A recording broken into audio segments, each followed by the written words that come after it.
Hello class, welcome to our LFS online class. Myself Sandhya Tiwari, your geography teacher. We are on chapter 7 and in the last video we studied about the types of roads, okay?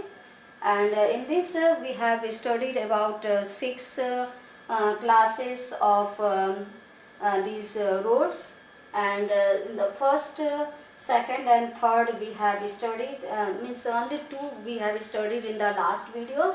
First one, that is quadrilateral super highways, and the second one is national highways. So today we are going to start this third one, that is state highways. Okay, state highways.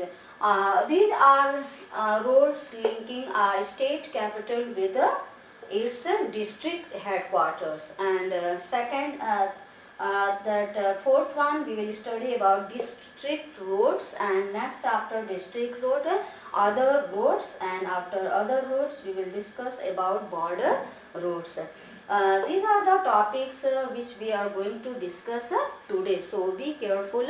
Open your book. We are on state highways. Roads linking a state capital with different district headquarters जो road है कहाँ link करती है state के capital को और उस different district के जो हेडक्वार्टर्स हैं उससे लिंक करती हैं, are known as state highways. इसको हम क्या कहते हैं? State highways. These roads are constructed and maintained by the state public works department. और इस रोड को किसके द्वारा मेंटेन किया जाता है? PWD के द्वारा, means public works department PWD in state and union territories. दोनों में किसके द्वारा मेंटेन किए जाते हैं? PWD। ओके, क्लियर बेटा? Now moves towards district roads. These roads connect the district headquarters with other places to the district. ये district headquarters से दूसरे places of the district को add करते हैं, link करते हैं। These roads are maintained by the जिला परिषद। आपने 6th में पढ़ा होगा ना। तो इस रोड को किसके द्वारा मेंटेन किया जाता है? जिला परिषद। ठीक। Now other roads.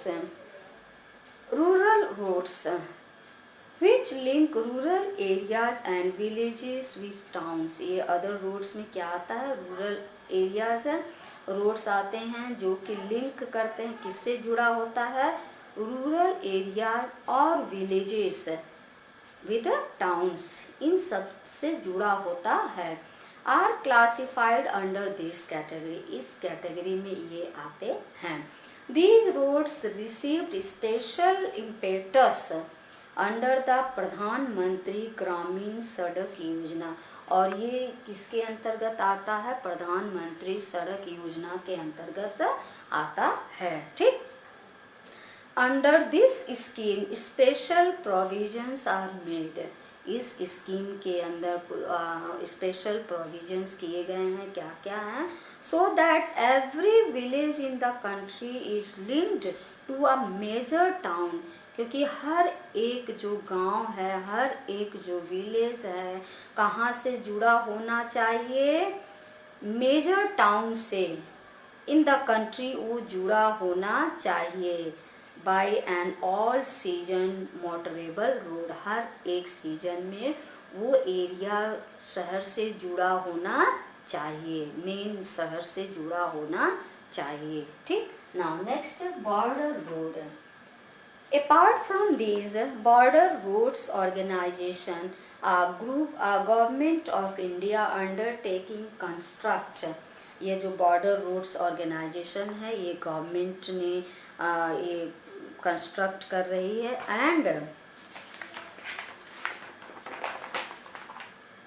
And maintains roads in the border areas of the country. ये बॉर्डर एरियाज पर रोड मेंटेन कर रही है।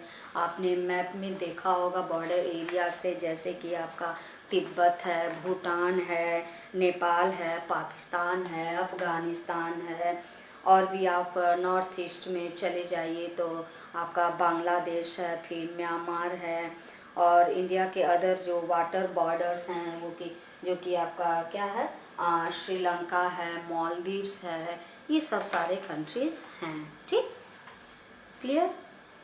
This organization was established in 1960 for the development of the roads of strategic importance in the northern and northeastern border areas. इस organisation को establish किया गया था 1960 में, जो कि इन बॉर्डर एरियाज़ की जो अपनी स्ट्रैटेजी थी, अपने इम्पोर्टेंस के लिए, जो कि नॉर्दर्न जो पार्ट है और नॉर्थ ईस्टर्न बॉर्डर की सुरक्षा के लिए। ठीक, these roads have improved accessibility in areas of difficult terrain and have helped in the economic development of these areas. और क्या है, ये रोड्स बहुत इम्प्रूव हो गया, कई सारी फैसिलिटीज़ के द्वारा के जरिए इम्प्रूव हुआ, और लोगों को जो डिफ़िकल्ट, जो टफ़ रीजन थे, जो टफ़ एरियाज़ थे, वहाँ पर भी हेल्प किया गया। किसके जरिए? In the economic development of these areas. Roads can be classified on the basis of the type of material used for their construction. आपने पढ़ा होगा metalled road and unmetalled road, आपने क्लास 7 में पढ़ा होगा ना। तो रोड्स को भी हमने क्लासिफाइड किया है कि किस तरह से रोड्स बनते हैं। ठीक है, क्या क्या मटेरियल्स यूज होते हैं आपने देखा। Of roads can also be classified on the basis of the type of materials used for their construction such as metalled and unmetalled roads। आपने पढ़ा ना, कच्चा रोड और पक्का रोड है, ठीक है ना। मेटल रोड्स में बी मेड ऑफ सीमेंट। अब मेटल रोड, इसको क्या बोलते हैं? पक्का रोड, जो कि किससे बना होता है?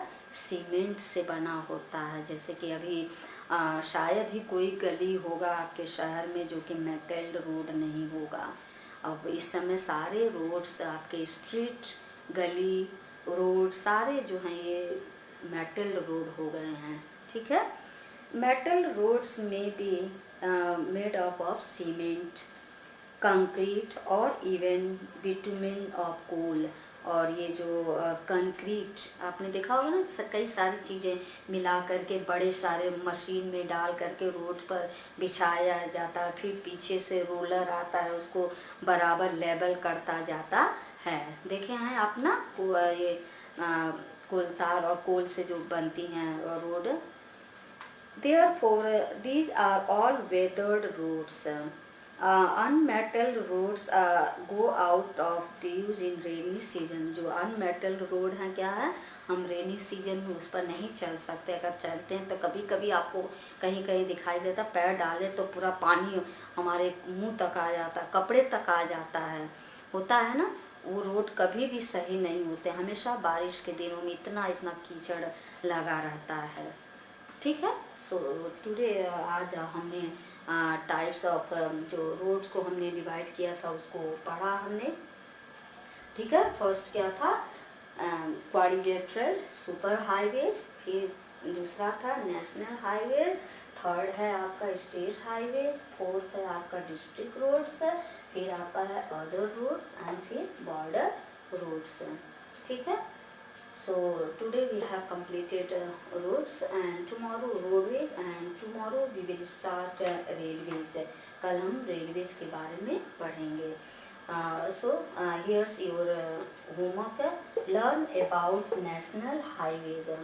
ओके, सो आप बेटा घर पर भी पढ़िए, लाइन टू लाइन पढ़ते रहिए, ताकि जो भी आपको टफ वर्ड्स दिखाई दें, कहीं अगर आपको समझ में नहीं आता है तो अंडरलाइन करके रखिए, फिर पूछिए आप उसको।